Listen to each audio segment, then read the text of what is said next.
সংসারে এমন কিছুই নেই যে সব সময় একই থাকবে।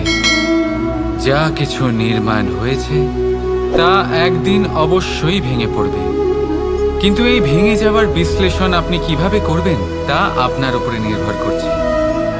ওই আকাশের দিকে তাকান, ওই মেঘ, ওটাও ভেঙে পড়ে, কিন্তু নিজে ভেঙে পড়ার সাথে বর্ষাকে তৈরি করে যায়।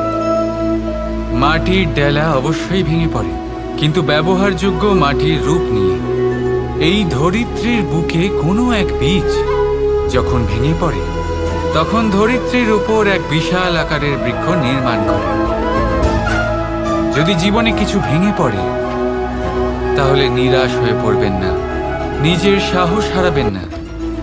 ধনাত্মক দৃষ্টিভঙ্গি দিয়ে দেখতে চেষ্টা করুন। মনে করুন, নিয়তি নিশ্চয়ই আপনার জন্য আরো ভালো কিছু ভেবে রেখেছে, যা ভবিষ্যতে আপনার প্রতীক্ষা করছে। ধনাত্মক চিন্তা ভাবনা করতে থাকুন, তারপর দেখবেন শ্রেষ্ঠ রচনা নিজেই তৈরি হবে। রাধা।